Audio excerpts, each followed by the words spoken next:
चंदनपुर।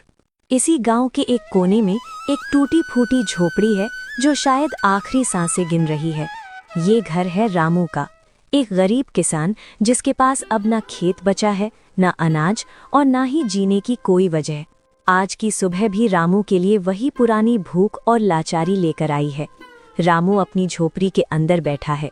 उसके कपड़े फटे पुराने हैं, चेहरे पर गहरी झुर्रियां और आंखों में गड्ढे हैं। वो एक खाली मटके को उल्टा करके देखता है। खाली, ये भी खाली है, कल भी खाली था, आज भी खाली है। हे भगवान, ये कैसा इम्तिहान है। पेट की आग तो फिर भी मैं बर्दाश्त कर लूं, लेकिन अपनी पत्नी सुमित्रा की सूखी हुई आंखें अब मुझसे देखी नहीं जाती। 2 दिन हो गए, 2 दिन से हमारे गले के नीचे अन्न का एक दाना नहीं उतरा। रामू की हिम्मत जवाब दे चुकी थी। गरीबी इंसान को सिर्फ भूखा नहीं मारती, वो उसे अंदर से खोखला कर देती है। रामू एक ईमानदार किसान था, लेकिन ईमानदारी से पेट नहीं भरता। तभी उसकी पत्नी सुमित्रा अंदर आ जाती है। वो कभी सुंदर हुआ करती थी, लेकिन आज भूख ने उसे एक कंकाल जैसा बना दिया है।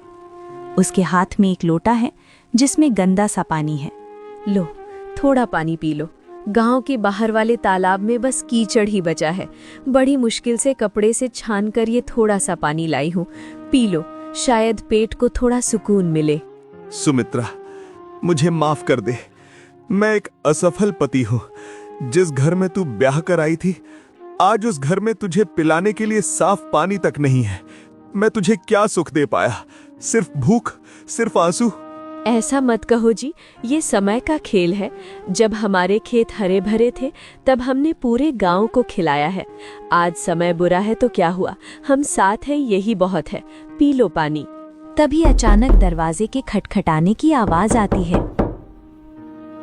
शांति 2 पल की भी मेहमान नहीं थी।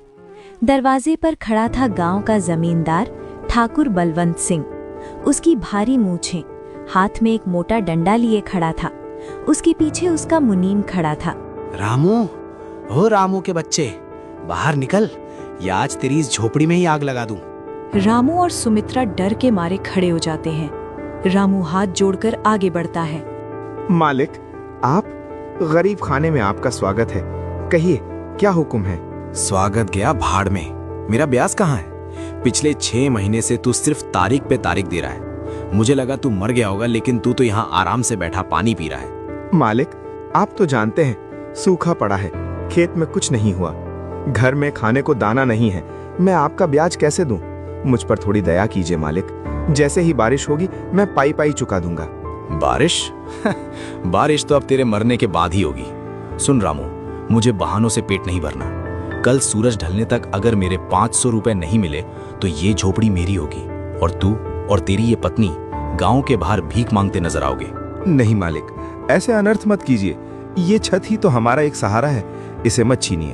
हम आपके पैर पकड़ते हैं। रामू, याद रखना, कल शाम, सिर्फ कल शाम तक का वक्त है, वरना इस गांव में तेरी लाश को भी जमीन नहीं मिलेगी। ठाकुर और मुनीम चले जाते हैं। रामू दरवाजे की चौखट पर सिर पकड़कर बैठ जाता है। ठाकुर की धमकी ने रामू की रही सही हिम्मत भी तोड़ दी।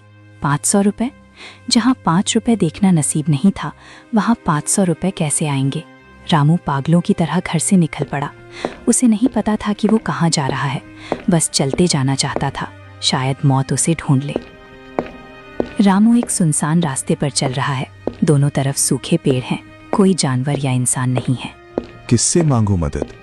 गांव में तो सभी भूखे हैं, और जो अमीर हैं उनके पास दिल नहीं है। क्या करूं? चोरी करूं? नहीं, मेरे बापू ने मरते वक्त कहा था, रामू, भूखा मर जाना पर कभी बेईमानी मत करना। लेकिन बापू, आज ईमानदारी मेरी पत्नी की जान ले रही है। मैं क्या करूं? चलते चलते रामू गांव से बहुत दूर पुराने जंगल के किनारे पहुंच गया। ये जंगल अब सूख चुका था। यहाँ के पेड़ भूतों जैसे खड़े थे। तभी उसकी नजर एक पुराने बड़े से बरगद के पेड़ के नीचे पड़ी। वहाँ कुछ था, कुछ ऐसा जो इस वीरान मंजर में भी अजीब सा लग रहा था। बरगद के पेड़ के नीचे एक गाय लेटी हुई है। वो साधारण गाय नहीं लग रही, उसका रंग बिल्कुल सफेद है, जैसे दूध से नहलाया गया हो, लेकिन वो बहुत कमजोर है। उसकी पसलियां दिख रही हैं। वो जोर जोर से सांस ले रही है। वो एक गाय थी, इतनी सफेद की धूप में चमक रही थी, लेकिन इतनी कमजोर कि अपनी गर्दन भी नहीं उठा पा रही थी। उसकी आंखों में एक अजीब सी गहराई थी। रामू उसके पास गया। उसने आज तक ऐसी गाय नहीं देखी थी। गांव की गायें तो कब की भूख से मर चुकी थीं या कसाईयों को बेच दी गई थीं। ये यहाँ अकेली कहाँ से आई? हे गौ माता, तुम यहाँ इस अकेले जंगल में? तुम्हारी हालत तो मुझसे भी बदतर है। क्या तुम्हें भी किसी ने छोड़ दिया है? क्या तुम भी मेरी तरह अपनों की सताई हुई हो? गाय अपनी बड़ी बड़ी काली आंखें खोलकर रामू को देखती है। उसकी आंखों से पानी की एक बूंद गिरती है। वो रंभाने की कोशिश करती है, लेकिन आवाज नहीं निकलती। मत रो मेरी माँ, मत रो। मैं समझ सकता हूँ। भूख का दर्द मैं जानता हूँ, प्यास की तड़प मैं पहचानता हूँ। मेरे पास तुम्हें देने के लिए कुछ नहीं है। मैं खुद एक भिखारी हूँ, लेकिन मैं तुम्हें यहाँ मरने के लिए नहीं छोड़ सकता। शेर चीते तुम्हें खा जाएंगे। नहीं, ये पाप मैं नहीं कर सकता। रामू का दिल पिघल सा गया। अपनी मुसीबत भूलकर उसे उस बेजुबान जानवर की चिंता होने लगी। यही तो रामू की दौलत थी, उसका दयालु मन। चलो मेरे साथ चलो। मेरे घर में दाना नहीं है, लेकिन एक छत है। मैं तुम्हें ठाकुर या जंगली जानवरों का निवाला नहीं बनने दूंगा। अगर मरना ही है तो हम साथ मरेंगे। शाम हो रही है। रामू गाय को धीरे धीरे लेकर अपनी झोपड़ी की ओर आ रहा है। सुमित्रा दरवाजे पर खड़ी इंतजार कर रही थी। ये क्या, तुम खाली हाथ नहीं आए, बल्कि एक और मुसीबत साथ ले आए? जी, हम खुद दाने दाने को मोहताज हैं, इस गाय को क्या खिलाएंगे? ये तो खुद मरने वाली है, इसे क्यों ले आए? सुमित्रा चिल्ला मत। ये मुसीबत नहीं है, ये एक जान है। जंगल में पड़ी तड़प रही थी। अगर मैं इसे वहां छोड़ आता तो जानवर इसे मार देते। क्या हम इतने गिर गए हैं कि एक बेजुबान को मरने के लिए छोड़ दें? दया दिखाने के लिए पेट भरा होना चाहिए जी। कल शाम ठाकुर हमारा घर ले लेगा, हम सड़क पर होंगे, तब इस गाय को कहाँ रखोगे? अपनी छाती पर? जो होगा देखा जाएगा, लेकिन आज रात ये हमारे घर की मेहमान है। सुमित्रा, वो जो थोड़ी सी सूखी घास छप्पर पर बची है उसे उतार ला और वो बचा हुआ पानी इसे पिला दे। क्या वो पानी हमारे लिए था? और छप्पर की घास निकाल ली तो बारिश में छत टपकेगी। बारिश नहीं होने वाली सुमित्रा, और अगर हम प्यासे मर भी गए तो क्या? कम से कम भगवान के घर जाकर ये तो कह सकेंगे कि हमने अपनी आखिरी सांस तक इंसानियत नहीं छोड़ी। जा पानी ला। सुमित्रा अंदर जाती है। वो लोटे का बचा हुआ पानी और छत से थोड़ी सूखी घास लाती है। रामू बड़े प्यार से गाय को पानी पिलाता है। रामू और सुमित्रा ने उस रात खुद पानी की एक बूंद नहीं पी। उनका गला सूखकर कांटा हो गया था, लेकिन गाय ने जब वो पानी पिया तो उसकी आंखों में एक चमक आ गई। रामू वहीं गाय के पास जमीन पर लेट गया। सुमित्रा भी दूर कोने में सिसकते हुए सो गई। घर में मौत जैसा सन्नाटा था, लेकिन उस गाय की मौजूदगी ने अजीब सा भारीपन कम कर दिया था। गांव सो रहा था, लेकिन किस्मत जागने वाली थी। आधी रात के वक्त जब हवा भी रुक गई थी, अचानक झोपड़ी के अंदर एक नीली रोशनी चमकने लगी। ये रोशनी उस गाय के शरीर से निकल रही थी। गाय, जो शाम तक मरने की हालत में थी, अब खड़ी हो गई थी। उसके ऊपर चमक थी। उसके सींग सोने की तरह चमकने लगे थे। रोशनी इतनी तेज हुई कि रामू की आंख खुल गई। वो हड़बड़ाकर उठा। हैं? ये क्या है? क्या झोपड़ी में आग लग गई? सुमित्रा, सुमित्रा उठो। सुमित्रा भी जाग जाती है। दोनों फटी आंखों से गाय को देखते हैं। गाय अब साधारण जानवर नहीं लग रही थी। वो शांत खड़ी थी और उसके चारों ओर एक पवित्र चमक थी। जी, ये क्या हो रहा है? ये गाय, ये तो चमक रही है। क्या ये कोई भूत है या कोई माया? शांत रहो सुमित्रा, भूत ऐसी शांति नहीं लाते। देखो इसकी आंखों में कितना सुकून है। तभी एक चमत्कार हुआ। गाय ने अपना मुंह खोला, लेकिन रंभाने की आवाज नहीं आई, पर वो बोलने लगी। डरो मत रामू, डरो मत सुमित्रा। तुम बोल सकती हो? हे भगवान, क्या मैं सपना देख रहा हूँ? ये सपना नहीं है रामू, ये तुम्हारे कर्मों का फल है। इस कलयुग में जब इंसान इंसान का सगा नहीं रहा, तुमने अपनी भूख को भूलकर, अपनी प्यास को त्याग कर मुझ जैसी बेजुबान की जान बचाई। तुम्हारी इस दया ने मेरे शाप को मुक्त कर दिया है। श्राप? तुम कौन हो माता? मैं कामधेनु की वंशज हूँ।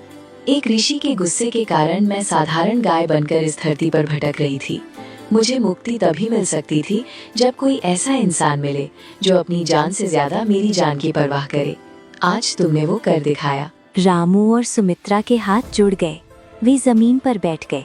उनकी समझ में नहीं आ रहा था कि ये खुशी का पल है या डर का। उठो रामू, तुम्हारी परीक्षा समाप्त हुई। अब तुम्हारी गरीबी का अंत होगा। मेरे पास आओ और मेरे दूध को दुहो। मेरा दूध साधारण नहीं है, ये तुम्हारी किस्मत बदल देगा। लेकिन माता, आप तो इतनी कमजोर थीं और हमारे पास बर्तन भी नहीं है। उस टूटे हुए मटके को लाओ और विश्वास रखो। रामू कांपते हाथों से वो टूटा हुआ मटका लाता है और गाय के नीचे रखता है। जैसे ही वो दूध दोहने के लिए हाथ बढ़ाता है, मटका अपने आप भरने लगता है, लेकिन उसमें सफेद दूध नहीं था। रामू की आंखें फटी की फटी रह गई। मटके में जो गिर रहा था वो दूध नहीं था। जैसे ही बूंदे मटके में गिरती, वे ठोस सोने के सिक्कों में बदल जाती। छन छन छन। देखते ही देखते वो टूटा हुआ मिट्टी का मटका सोने के सिक्कों से भर गया। सुनहरी चमक से पूरी झोपड़ी किसी महल की तरह रोशन हो गई। सोना जी, ये तो सोना है। हम अमीर हो गए, हम अमीर हो गए। हे माँ, ये क्या चमत्कार है। वहीं घर के बाहर उसी समय ठाकुर आ जाता है। अरे ओ रामू, ये रोशनी कैसी है बे? और ये छन छन की आवाज कहाँ से आ रही है? दरवाजा खोल, मुझे लग रहा है तूने कहीं डाका डाला है। दरवाजे पर ठाकुर की दस्तक मौत की तरह गूंजी। अंदर रामू के पास बेशकीमती खजाना था और बाहर उसका सबसे बड़ा दुश्मन खड़ा था। अगर ठाकुर ने ये सोना देख लिया तो वो ना सिर्फ धन छीनेगा बल्कि रामू और गाय दोनों को मार डालेगा। रामू ने घबराकर गाय की ओर देखा। गाय की चमक अचानक बुझ गई। वो वापस साधारण गाय बन गई।